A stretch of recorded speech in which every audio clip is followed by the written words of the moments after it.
Celebrity Every Day. 26. Star Wars. Skeleton Crew showrunners Jon Watts and Christopher Ford explain the fate of Jod Na-Naywood, and why there was no redemption arc for Star Wars' latest villain.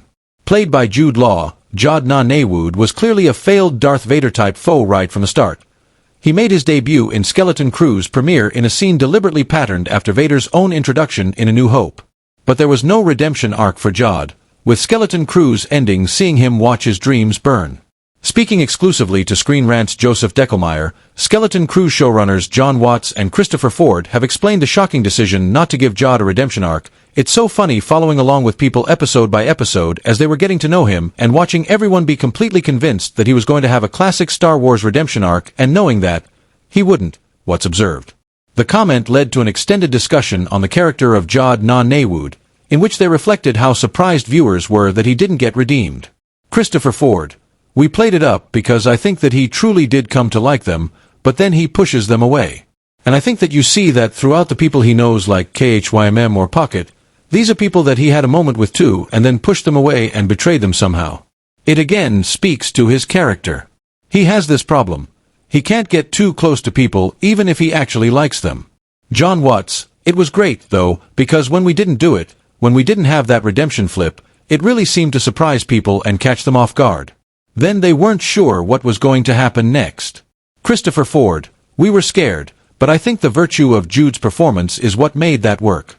It could have been like, oh, I hate him now, but he's still so charming." Jon Watts: "You feel like he doesn't want to have to be doing what he's doing, and he's so comfortable operating in that conflicted gray area that it makes for a very compelling performance to watch."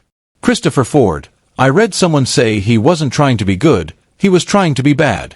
Star Wars has finally learned that not every villain needs a redemption story. Some villains are just good at being bad. It really is rather amusing that Jod Na-Naywood stands out precisely because he doesn't have a redemption arc. The theme of redemption was technically only added into Star Wars in Return of the Jedi, and yet it's became almost definitive for the franchise. Viewers are almost pre-programmed to watch a villain story with an eye for redemption. This is particularly true when villains are as dynamic and enjoyable as Jude Law's Jod Na-Naywood. The lack of a redemption story doesn't even mean Law's Jedi is written out. After all, he's left alive at the end, and the show's speedy conclusion left his fate unresolved. The pirates of Port Borgo are still out there. Atatin's location is public knowledge now, and it's easy to imagine Jod selling his old allies out. Our take on Jude Law's Jod Na-Naywood. He's one of Star Wars' most compelling foes.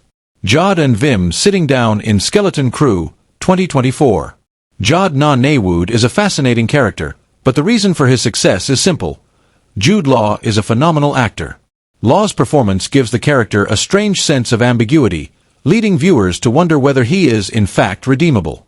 With hindsight, his real shift comes in Star Wars, Skeleton Crew Episode 5, when he turns on the kids and challenges Fern to a duel to the death. It's true he doesn't seem eager to follow through on this threat, but he'd have undoubtedly killed her if she'd resisted. Jod really is bad to the bone. Celebrity Every Day. 26.